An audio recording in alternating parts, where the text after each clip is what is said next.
Do not enter. We're on the air. We're on the air. We're filming in here. We're about to put this film in the canister. We hand crank it.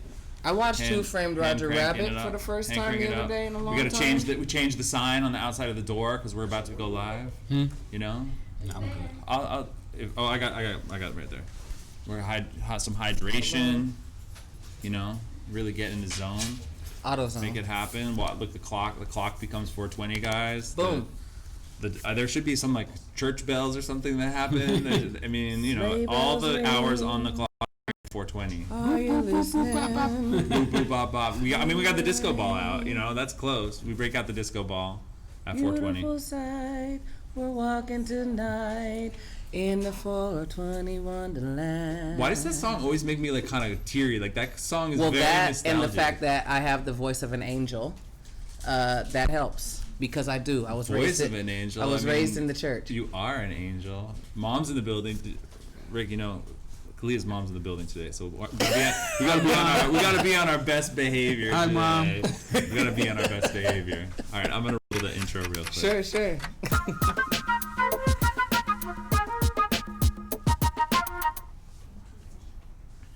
Mary Jane, good afternoon, and welcome once again to About That Time. I am your host, Noah Rubin, and we are extremely excited. Today, we have an incredible guest, the one and only Freeway Rick Ross. Now, Rick Ross's story is truly one of American legend, the great drug kingpin of the 80s and 90s, and he has come back from incarceration.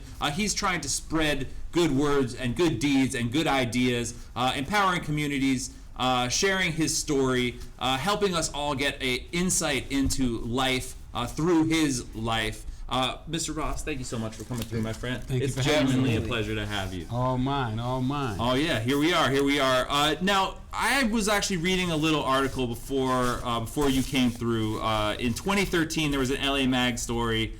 There was a quote in that. He says, "What I want is to have the greatest comeback story in American history." Now, you've been out of prison about 10 years. How is that story going for you? Ooh-wee, it's close. It's close. I mean, I've been knocking out some doors. Okay. But you know, it's kind of like, you know, with life, it's kind of like planting a seed. You know, you plant the seed in the ground. You have to water it. You have to fertilize it. And nobody knows it's a seed in the ground. Mm-hmm. You know, you only know that it was something growing there when it finally pops out the ground. But you know, it has roots before it pops out the ground. True. So and it all starts. The seed's all basically the same size, whether it's a 100-foot oak tree or, you know, a little bush. You know, it all starts as a seed. So you don't know how big that tree's gonna get. You don't know. Got to give it water, sunshine, time. Hope for the best. Some love. Right. Yeah. Some love. Keep the birds off of it. Important ingredients. Now, speaking. I don't smoke. Okay. Important. Speaking of cultivation, speaking of seeds in the ground, you are getting into the cannabis game. Heavy. Now, tell us a little bit about what does that feel like for somebody who, you know, saw illegal drugs kind of shape your narrative as a younger person. Now, you know, tides are turning. People are getting out. People are getting into this legal business. What does that feel like for you? What's your perspective on it? Crazy. It's when I first started to notice cannabis, it's funny how, you know, with life, like I had been out 6 years and I didn't even really notice cannabis because I was on parole. So I had the PO from hell, you know, who was looking to put me back. He tried to put me back to jail for taking a picture with a guy that I was in prison with. You know, I was in the guy's city, and me and him wrote a book together. So the guy came to my event, and we held the book up and took a picture. Oh, he tried to get you on some like fraternizing with type. Convicted felons. Yeah. So they took me back to court to get me put in jail. So that's the situation that I was. That could have got me sent back, and he tried, but the judge was like, this guy been in jail 20 years. You know, like. Right. You gonna put him out? He's only been out 6 months. You know, he probably don't know nobody else. So she didn't put me back. But to say that when I first got out, I really didn't notice the cannabis business. And I got off parole one day, and it was funny that they were having this big High Times event out in San Bernardino. And so one of my partners, he came up, Matt, and he was like, man, come go with me to the cannabis show. And I'm like, man, are you crazy? I ain't got nothing to do with it. I don't want to be around no cannabis. And I understand now that I still had some of that effect of being on parole on me. But anyway, I went to the event, and man, I had the time of my life. Mm-hmm. They got me so high out there that day. It was crazy. It was really a bizarre situation because I hadn't planned on going to this event, but I keep running into people who were saying like, oh, I made this sucker for you. Oh, I made this candy bar for you. It's vegan. And I made this popsicle for you, and it's vegan. And I'm like, hold up. How did y'all know that I'm coming here? And I don't even know that I was coming. You know, like, so it was just a real bizarre situation. But the love that was there, you know, like man, this is the people I need to be around. Mm-hmm. Y'all totally. Carrying it like this here. I sold like 200 books that day. You know, probably the second biggest day I ever had for selling my books, and I just fell in love with everything. The marijuana, the people, the vibe, and I used to smoke before I went to prison. You know, I smoked heavy. I was a heavy smoker. But I quit, and I just didn't see myself being back involved with marijuana. You know, I never, in all my plans in prison, I had plans while I was in prison, but never did marijuana come into the frame. Gotcha. It was strictly coincidence that I wound up at that event, and here I am now. Right. Now, when you were in prison, were you ever around guys that were in there for marijuana or cannabis-related crimes? Absolutely. And how did you feel about it? What was your perspective? Like, did you see it as radically different at that moment? You know, with drugs, the whole drug scene, I think, is a hoax.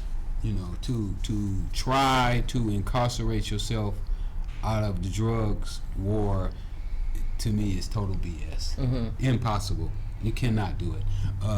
My first day at the maximum security prison, they put me in what they call the hole. And when you're in the hole, you have no contact with other inmates. You're in a single cell by yourself. I stayed in there 4 days. While I was in the hole, a guy OD'd on heroin. In the hole? In the hole. In the most secure part of the prison. So you got a maximum secure prison, maximum security prison.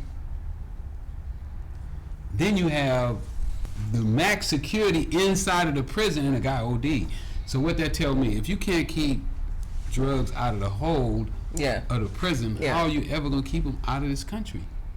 You know, with all of these borders, with so many airplanes leaving and boats. And absolutely. Impossible. You can't keep it out. So when you ask me, how do I feel about drugs? I feel that it's not a war on cocaine, heroin, marijuana. It's a war on the people. Absolutely. I agree. So. I agree. Because it's like, because let's be honest, when I was growing up, weed was bad. Now you can go to the store and get it. You know what I mean? It was like, no, like you were a pothead. You know what I mean? Like it wasn't looked at the way it is now. So it's almost like, it's bad until we realize how we can make money. We being like the powers that be. Like once we realize that we can make money. They're getting all the licenses now. The exactly. same people that used to incarcerate everybody are now the people who are buying all the licenses. And it makes it even harder for people like, say you are legit, like you know how to cultivate because you've been doing it illegally all this time, but you got in trouble for it. Now that it's legal, you're jumping through even more hoops because, you know, you got in trouble for doing it illegally, what have you, so on and so forth. It's a game. Well, you know, we're fighting for the social equity. LA did what they call a social equity program here in LA. And that was supposed to be for the people who were affected by the war on drugs. Okay. You know, who was targeted by the police, who got more time than anybody else. And as you probably already know, blacks got sentenced 8 times harder than anybody else. So we went to the city. We got the city to put in what they call a social equity program, where they were going to allow, because the first round of licenses went to all rich people. Okay. You know, if you didn't have a couple $1 million, you couldn't get in. And even with the social equity, you still have to have so much money to get in because of licensing fees and you got to have a building and so much other stuff. So what they did is they had the first round of the social equity program.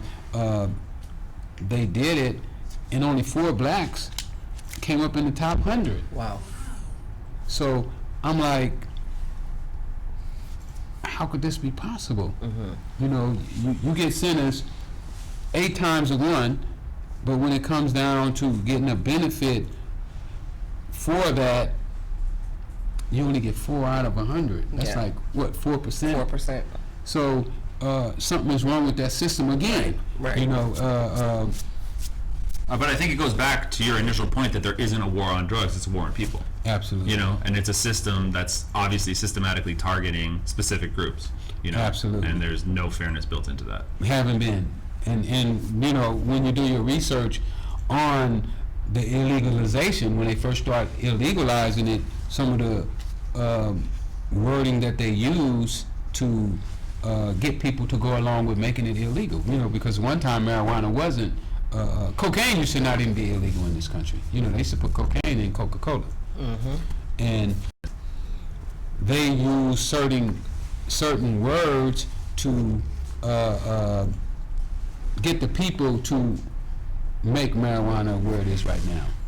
But the good news, on the radio today, they said the federal government is one step closer to making it federally legal, taking it off as a Rescheduling. rescheduling. Right, it's a Schedule 1 drug alongside things like heroin and cocaine. And they're talking about letting the people out of prison who was in there for marijuana. Which is a Now, great look. and this is also, I'm asking, is this also a step closer to, because you know, like one of the big problems that a lot of dispensaries have nowadays is what to do with their money, because it is federally illegal. So will this step help that, so they can put their money in the bank now, pay people on payroll, The things like that? banking They can start reform taking is a credit very cards important and- part of the whole story, for Okay. sure. Yeah. Gotcha. And that's going to make it even safer, you know, because right now it's still a cash business. Oh yeah. And, you know, like people, I mean, I used to hear all the crazy stuff about, even when I sold cocaine, they would say, oh, well, cocaine is such a dangerous business. And, well, having a lot of cash is a dangerous business. That's Yeah. what it is. That's what it is. I do want to ask you though, Rick. Obviously, you were dealing with a lot of cash back in the day. Were there any crazy ways that you guys devised to hide cash? Like, what were you guys able to do with all that cash? Well, you know what I used to hide my cash is in cars.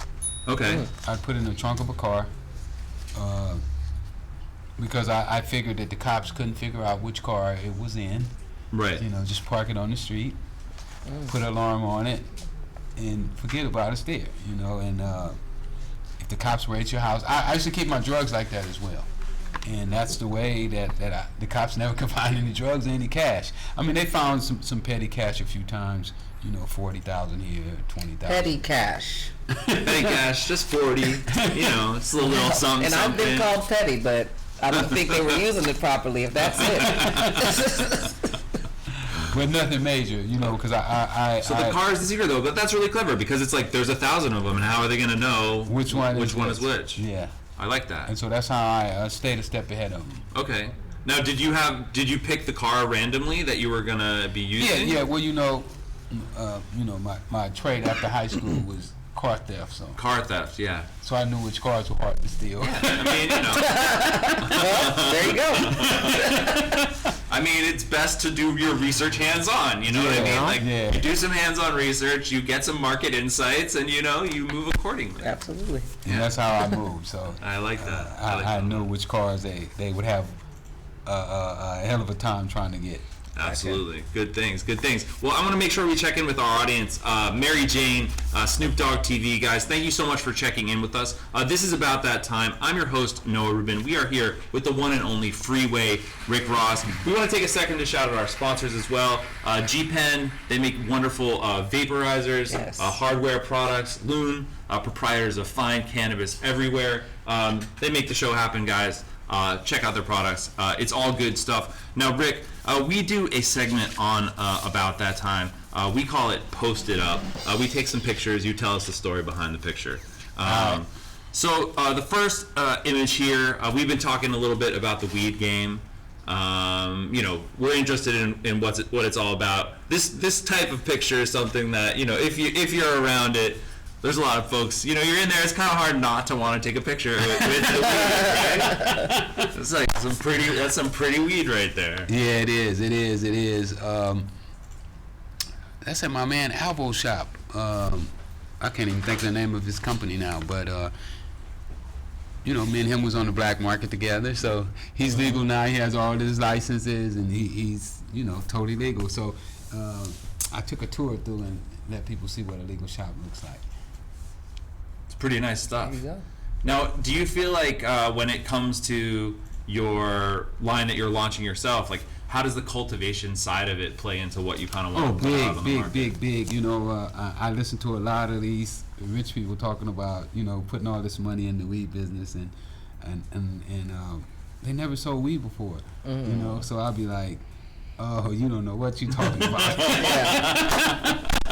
They think that they can go out and grow some $400 a pound weed and take over the market, and I'm like, okay, buddy. Not so much. Where you gonna sell that at? Alabama. Right. Yeah. So it's very important that you have high quality product, that you start with the right clones, and you gotta have that OG, man. Everybody want that OG. If you ain't got that OG or one of the exotics that really stands out, you might be making pillows out of that weed. Yeah, it's true. Yeah. Nice pound bag, gonna rest your head on. I mean, because it's just we have options nowadays. It's not me meeting you after class and you giving me a baggie. It's like, okay, if your stuff is trash. Oh no, we got options. Right, absolutely. So, you got to have that smell to it, and it's funny. When I first started, all the guys were telling me, "You can't smell it," and I was going, "No, I can't smell it." And then now I can literally like. It's crazy how you learn what you're doing, whatever you're passionate about, you pick it up, So that smell got to be right, with those terpenes, and I don't know. This it's just fun. It's a fun time, man. Prohibition, the end of prohibition, y'all. I know. That's worth celebrating. It's worth celebrating. Absolutely. A lot of states trying to stay up on it.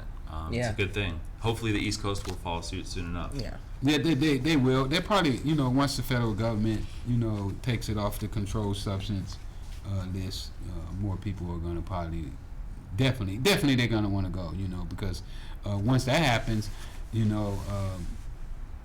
I went to New Jersey and spoke in New Jersey about a year ago, and I was there, and the mayor was there, and the governor was there, and they was like, well, we don't care if you come here and smoke it, or take it with you. Right. They basically was saying, buy it here, take it back to New York, or take it to Philly, or wherever you want to take it to. We don't care. It ain't on us. What we're doing is we're making it available. We're making it where you can come here and have a good time and spend your money here with us. So we can pay taxes and build schools and fix streets, whatever. Support the community. Support the community, and so many of these other places are so, Bible Belt, I guess. Yeah. I guess those are the ones, the Bible Belts, and they looking at it as if it's some evil thing that anybody that touches should be incarcerated for the rest of their lives. Yeah. Well, I think that we're in a good time where things may actually change for the better. Absolutely. I feel good about our times right now, especially when it comes to marijuana. Yeah, I think that's at least one little thing worth celebrating at the moment. The next picture we have on Posted Up, Rick, it's obviously important to stay out here looking slick, looking clean. You got to visit the barber, am I right? Absolutely. Where's that at? Let's see. I done hit so many barbershops, I can't tell. It seems like it's like is this a mobile barbershop? Oh, yeah, that's my man Jay in Dallas, Texas. Okay. Where you get that picture from? Y'all digging them pictures up. We just want the most compelling story. Yeah, you're going to be glad to see that on there. What up, Jay? Yeah, that's in Dallas, Texas. My man Jay, he hooked me. Every time I go to the barbers want to hook me up. Like, man, come let me hook you up. I can do better than that last dude did. All right. One day I might have to have a contest with all the barbers that's cut my hair. I'd had haircuts everywhere, like Dallas, Houston, Chicago. I mean, all over the country. I've been in. I did a barbershop tour. Oh, there you go. Yeah, I did a barbershop tour. So I've been in a lot of barbershops. A lot of barbers had their hand on this knot head. That's incredible. What are some of the best parts of doing a barbershop tour? Well, what I found out is barbers are really influential. You know, their customers listen to them, take advice from them. You know, you go in a barbershop, the guy might be telling the barber whatever, and then the barber gives them his advice.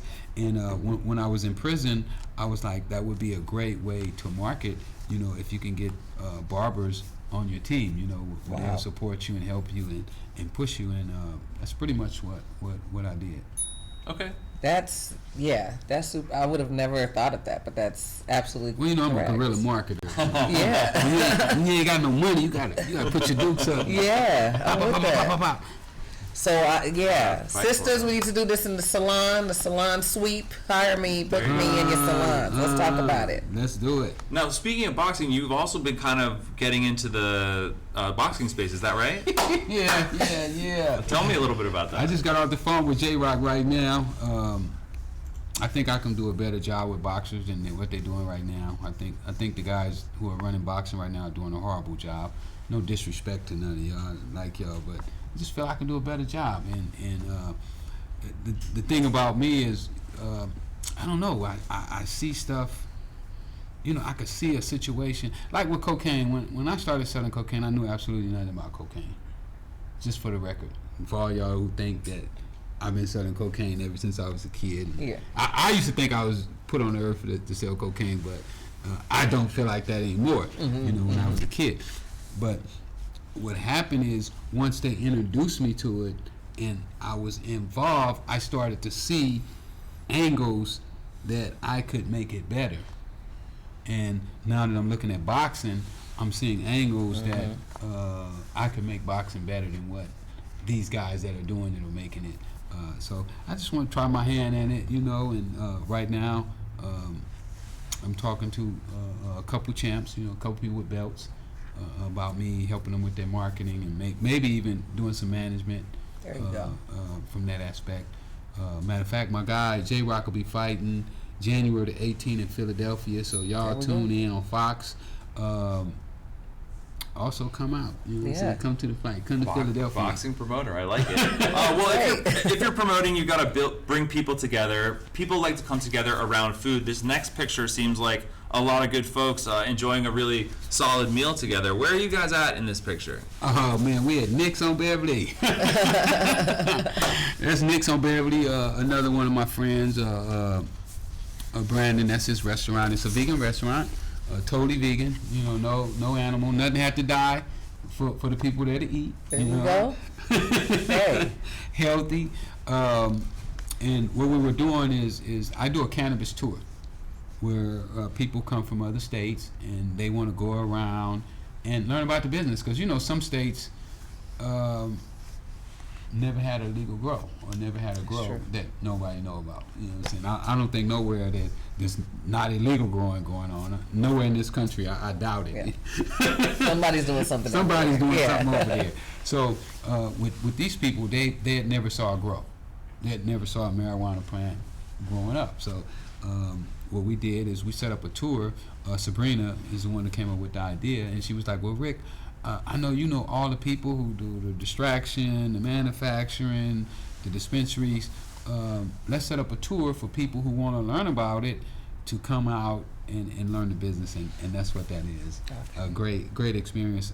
Met some wonderful girls, ladies, and a few guys. Mostly ladies have been coming out. It's amazing how active the women are. I'd agree with that. Yeah. I definitely agree with that. And that's good though. We need more women in it. Because it's male dominated right now. Yes. And you know, Mary Jane, and she's soft and she's chill. She's a chill lady. You know. She is. Don't make Leah sing. You know what I mean? I was like, he's on the tipping point. Do that Mary Jane. Can you do the Rick James Mary Jane? Oh yeah. She's sort of a little famous for it at this point. I'll do it with you. Go ahead. Like starting from beat to the street. Do a little bit. Don't tempt her. Do you? I usually start from the top though. Go ahead. Let her do it. Let me let you do your thing. Give me one moment. Yeah, everyone hydrate. Everyone should hydrate. You know, it's important. Have a hydration moment, guys. I'm gonna be your background. Okay. I'm gonna be your background. We got our dancer on screen too. Okay, there you bet. go.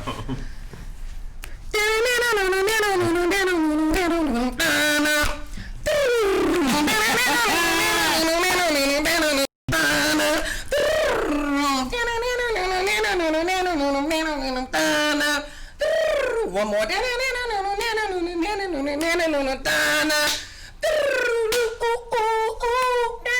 Mary Jane. Mary Jane. I'm in love with Mary Jane. She's my main thing. She make me feel alright. She makes my heart sing. And when there we go. Feeling low, she comes as no surprise. Let me on in love. Takes me to paradise. Do you love me, Mary Jane? Yeah. Guys, on iTunes soon. On iTunes soon. Guys, both of you are missing the boat. You need to have a duo. We need to do a record, you know? Let's do it. Acapella covers. I'll try it. Freeway Rick. I'll try it. Highway Kalia. I'll try it. Freeway Rick, Highway Kalia. Coming to you guys soon, guys. There'll be a hashtag. Someone will talk about it. It's good. It's important to market, you know. And speaking of which, the next picture we have is a T-shirt emblazoned with your slogan: "The real Rick Ross is not a rapper." Ooh. Oh. Facts for the street. I love that T-shirt.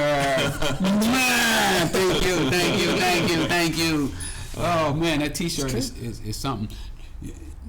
The way that T-shirt came about is a story of its own. You know, I was doing Joe Rogan's show and I was homeless at the time.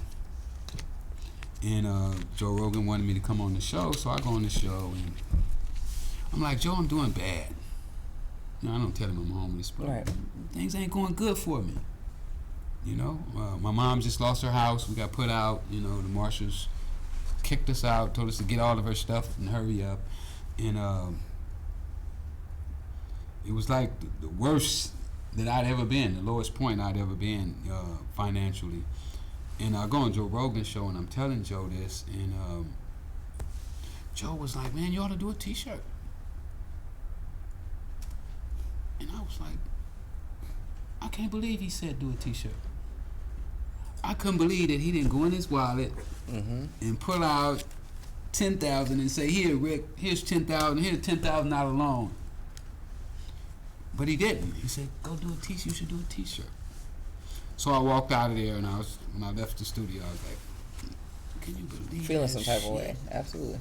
Because I'm always, you know, when I was on top, somebody came to me I and was they was just like, talking to my mother about this. they was like, Rick, I just got out of jail. Oh, here, take him shopping. Well, go get him a bucket. You know, he gonna need some transportation. Here, do this for him, do that for him. And when I came home, I couldn't believe that. I mean, me with my reputation, with my background, you know, good as I've been with money, the way I handle money, you know, I take a money and squeeze it. It be hot. Ow, let go, because I ain't letting it go. I'm going to hold on to it. I say, the way I do this, nobody. But anyway, Joe put that seed out there. And so I'm walking downtown one day, and this kid walked up to me, and he was like, man, I heard you on the Joe Rogan show. And I was like, yeah. So, you know, we dabbed and took a picture. And he was like, man, I got a great T-shirt idea for you. I said, oh, yeah. I said, what is it? Because now it popped in, Joe Rogan popped back in my head. That's what Joe Rogan just said. And he was like, the real Rick Ross is not a rapper. And I was like, fuck, that shit corny. You know, I was to myself, I didn't tell him that. You know, I'm not going to be disrespectful, but that's what I was thinking. I'm like, man, that shit is corny. And he was like, man, I do T-shirts. I'll print it. I'll design it. I'll do everything. I'll pay for it. I'll do everything for you. Huh? You do all that? I said, let's do it. So about a week later, the kid called me. Man, I got the T-shirts ready. Come take the pictures in it. So I go down. I take the picture in it. He give me 100 shirts. I sell those shirts in like a day and a half. I'm like, wait a minute. Joe Rogan on something. Right. So that's how that T-shirt came about. You know, now, I don't know, the T-shirt is close to 20,000, 25,000 T-shirts sold now. Still selling. And a lot of different, you do a lot of different designs with it. There's different iterations, different colorways. Yeah, we change the color up because, you know, we want to be like, if somebody got some purple Nikes, you know, they get a purple. The real Rick Ross is not a rapper T-shirt. You got a red, you want a red one. So we're doing all the colors, and that parlayed into this right here. This is my first sweatshirts. Just came out about 3 weeks ago. Sold out. And now I guess I'm in the clothing business. Snuck up on you. That's what's up, though. Yeah, so, you know, a lot of the things that I do are kind of like generic. You know, I like things to just come to me and not really where I try to force myself in. Yeah. Well, and in that case, it literally was. It just came to you. Yeah. Just came Twice. Joe spoke it out, and then someone just came to you and made it happen. Yeah. Just made it happen. Just got to be Rick. Yeah. The real Rick. Yeah, But and it's also very important that you be open-minded. Mm-hmm. You know, because had I been closed-minded, I never would have heard the idea. And this T-shirt got me my apartment. I got an apartment from this T-shirt, so Bless, I right was there. no longer. So indirectly, Joe Rogan, thank you because you got me out of home. Yeah, good ideas, good people coming together around everything and making this shirt happen. Well, I love it. it's good stuff. That's amazing. Amazing stuff. Amazing stuff. Well, let's make sure to check in with the audience. Snoop Dogg TV, Mary Jane, guys, thank you so much for checking in with us. This is About That Time. I'm Noah Rubin. We're hanging here with the one and only Freeway Rick Ross. The show is sponsored by G-Pen. The show is sponsored by Loon. Please make sure you check out their products ASAP. Rick, we've been checking in with you. We like to make sure we check in with the world as a whole. We have a segment we call Roll the News. We take some headlines from around the world and we talk about it. According to a headline from yesterday, there was a studio executive who, in a production meeting for the Harriet Tubman film that's out, suggested that Julia Roberts should play Harriet Tubman in the film. That is pretty incredible. Yeah. I mean, they do strange shit in Hollywood. You know? Yeah. That's strange shit in Hollywood. I mean, look, in Snowfall, where they stole my story, they got a guy from Africa. You know, like they couldn't find a guy from LA to play a South Central role. I mean, well, it's funny because I think the same thing is happening with the Harriet movie. But the woman they cast is from England. Absolutely. People are saying that they should have cast an African American woman, but why not? I mean, it seems. We got it. The blunt is out, guys. Kalia needs to speak bluntly, and we're gonna let her.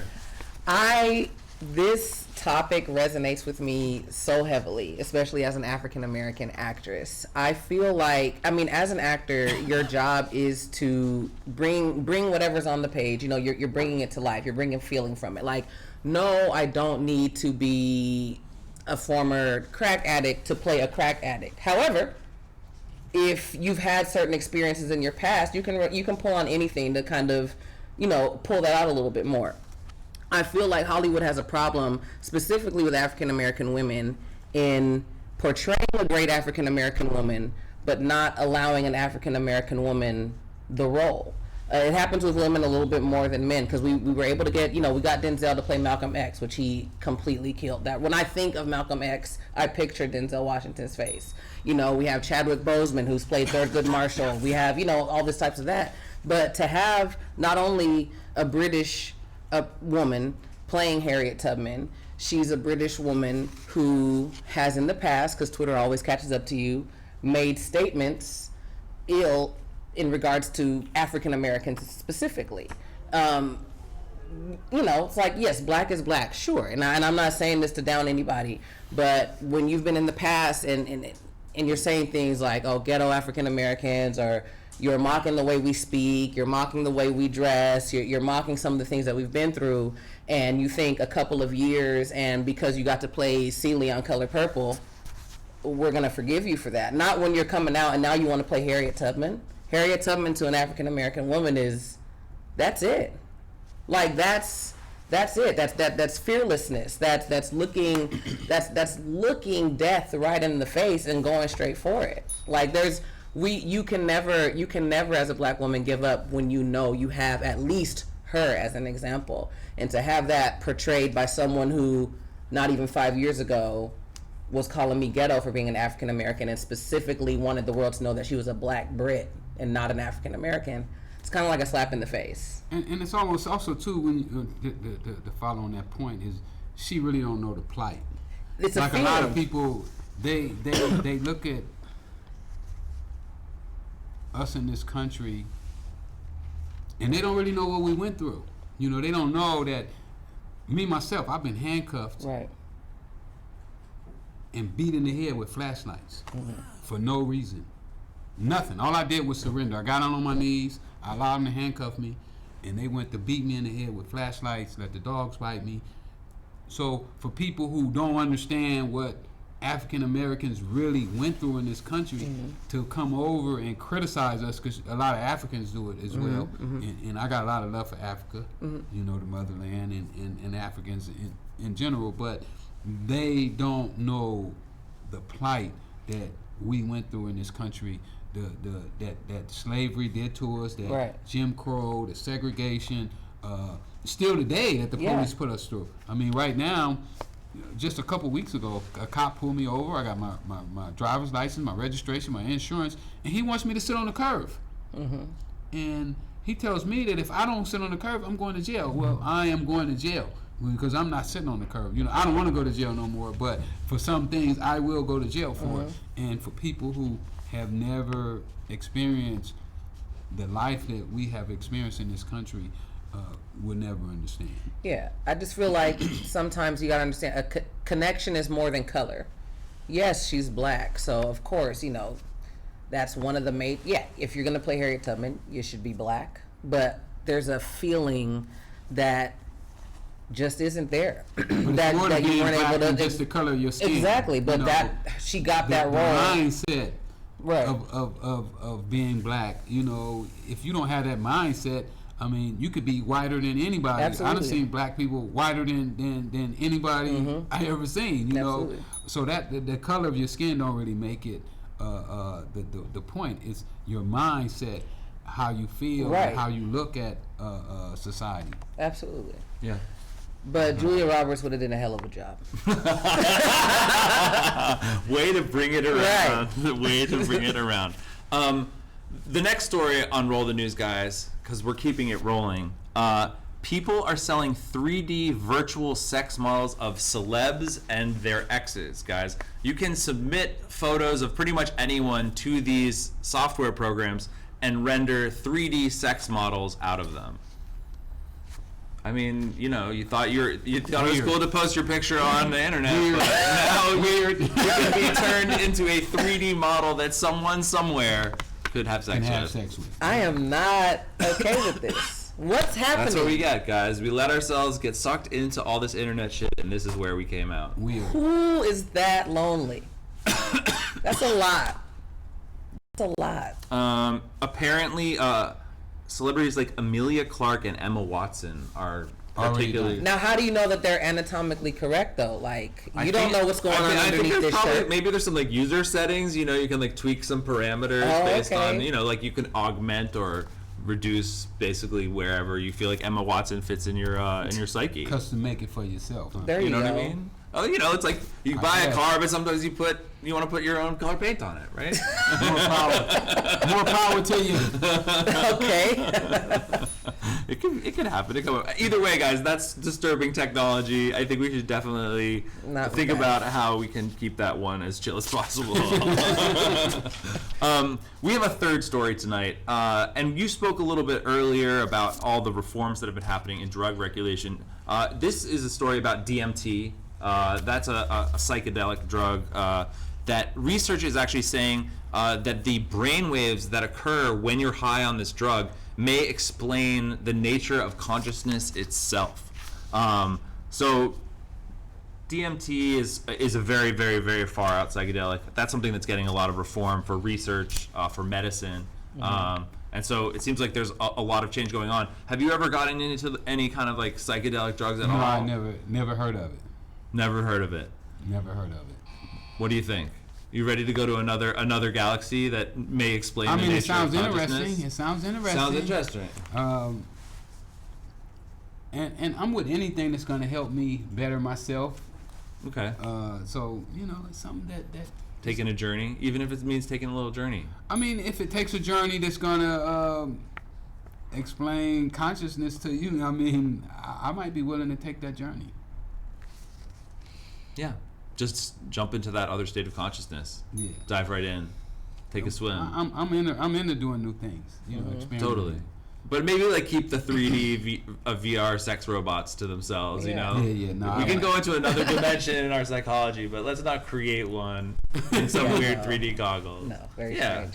So important to explore. Now, this is actually something funny. I realized, so are you familiar with the tennis player named Noah Rubin at all, Rick Ross? I'm not. There's a emerging young pro tennis player. His name is Noah Rubin. And I feel like this guy's got my name. And then I was thinking about you because you also are a very well-known tennis player, and you got another guy using your name too. So it's like I got a tennis player using my name. You're a tennis player who's got another guy using his name. I got a few people use my name. So. That's true. That's true. So you only got so mad. Well, I'm sure there's other Noah Rubins, but this guy's making a lot of noise. He won the Junior Wimbledon. Oh, did he? Yeah. There you go. So he's not. You know, I wish he would maybe suck a little more. You know, because he definitely seems to be doing all right for himself. I'm like, I can't even find out about myself anymore, you know? It's a disturbing phenomenon. Well, at least you got the name first on the internet. There you go. That's true. It's true. NoahRubin.com, you know what I mean? And Like, he can buy it. And at least his mom named him Rubin. Maybe his mom admired you.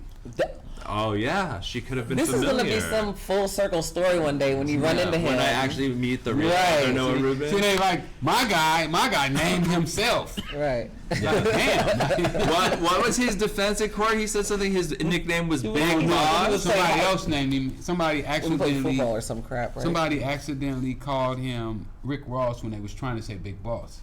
I've done that what before. What do you think the when chances trying of to say that Big being Boss. the real story are? All the time. Slim to none. Slim to damn none, man. Sounds alike. Like absolutely zero.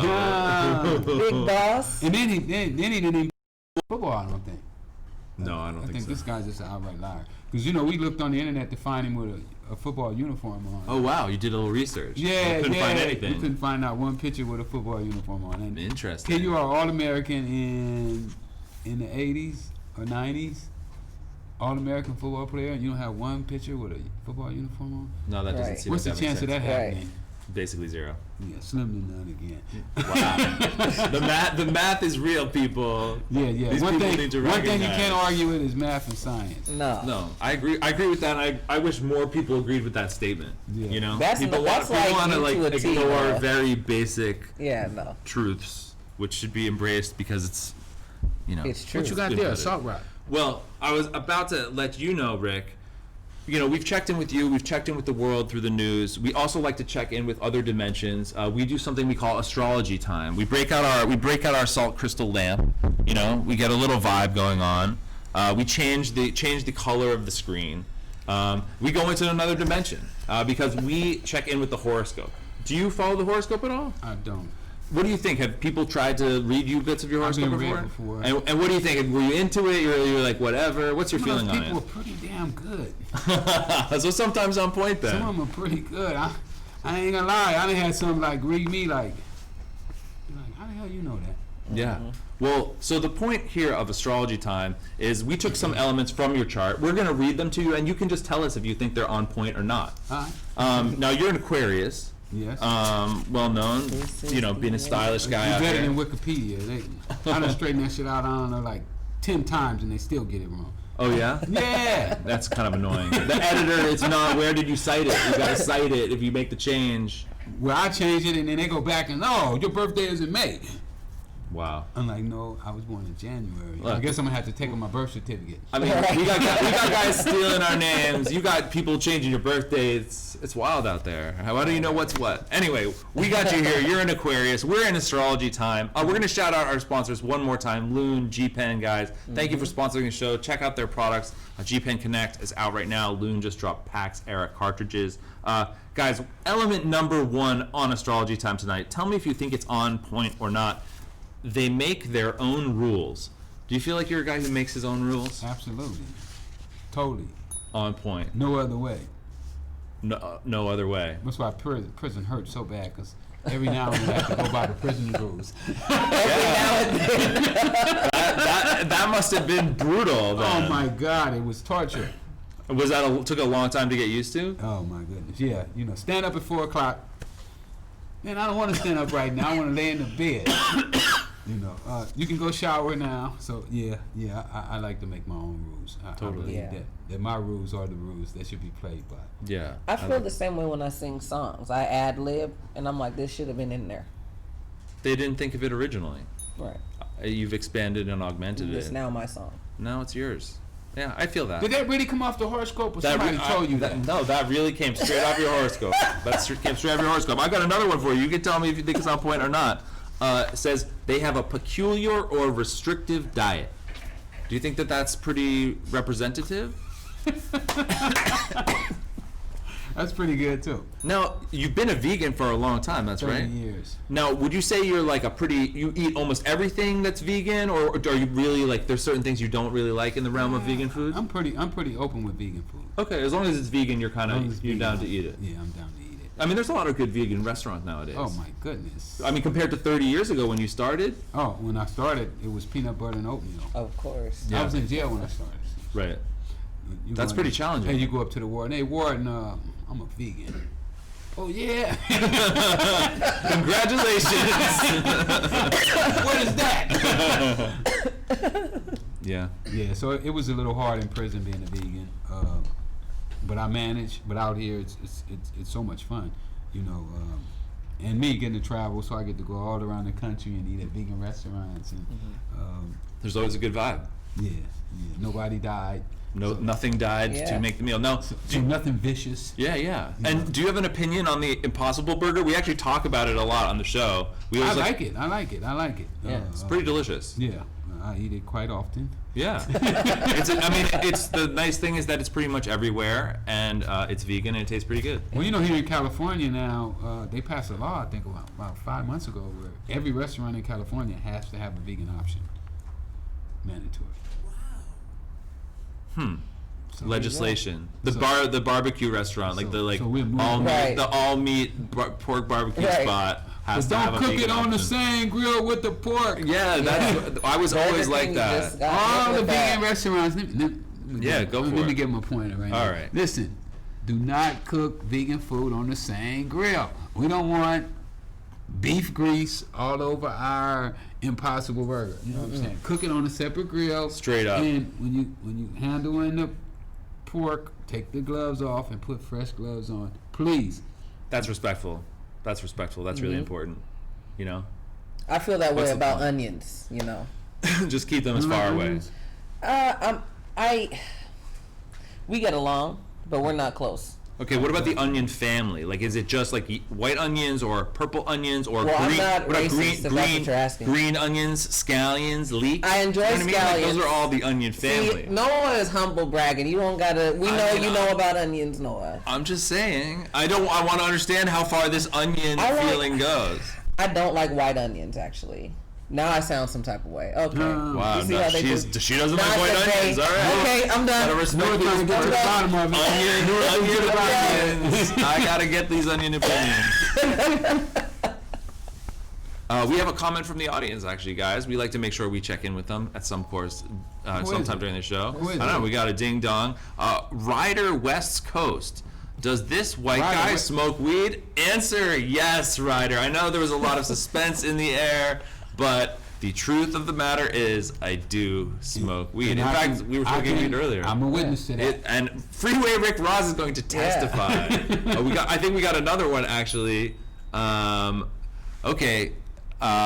Freeway Rick Ross, next time you're in Philly, stop by and check out Hakeem DeBarber at Contenders Barbershop, 54th and Market. You got an invite right You there. know what? Hit me up on social media. I'm going to Philly in a couple weeks. You know my man J Rock is out of Philly, so I'm gonna be doing a lot of time. Not only J Rock, but also Scooter and Tone too.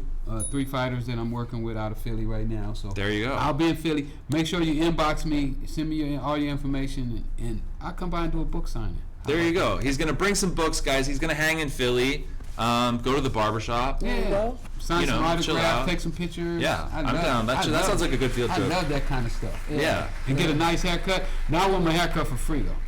Oh, that's true. That was good marketing. You definitely need it. You know, at least a shape up. At least a shape up. Okay. Element number 3. They don't believe age is a drawback to romantic happiness. Would you agree that age ain't nothing but a number? Yes, I agree. I think so too. Yeah. Yeah. Totally.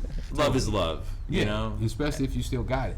It's true. It's true. And then when you don't get it, yeah. Get you some Viagra.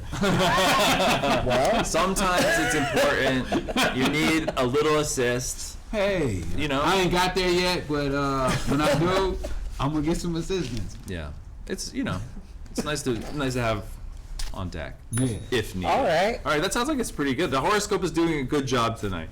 We have one more element from Astrology Times. They're more likely to succeed if they have opposition. Do you feel like people working against you gives you the drive that you need for success? Well, I like challenges. If it's not really challenging, then it's not really an accomplishment. If it's something that was easy, that anybody can do it, it really didn't. It's not really worth much, So, opposition is definitely a good thing. Yeah. To measure yourself. To see what you're made of. So I would agree with that one too. Cool. Well, the horoscope seems to have pretty much nailed it tonight, right? Yeah, Rick? yeah. I don't know. You and the stars. You guys you're in touch. You know what I mean? Like you guys. Hey, we're gonna have to figure out who did that. Huh? Fact check, guys. We need to fact check on this. Yeah, I like to investigate. Where did that come from? Oh, it's important. You gotta always do your homework. You always gotta do your homework.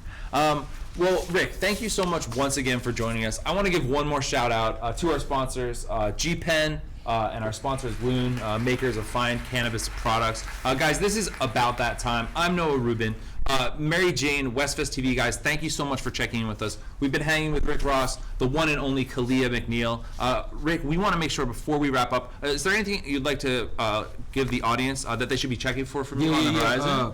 Everybody out there, my marijuana products just came out, so I'm looking to go around to dispensaries and do book signings and pen signings. And if you want me, it's called LA Kingpin. Look it up. Also, you can get at me on social media, Freeway Ricky, all over Twitter, Instagram, Facebook. That's your boy, man, and check me out. You know what I'm saying? Let's make something happen. Peace. That's what I'm talking about. Mary Jane, Snoop Dogg TV, guys, thank you so much for checking in. We'll see you very soon. We've got the dancing skeleton. That means the show is over, guys. All right. We'll see you very soon.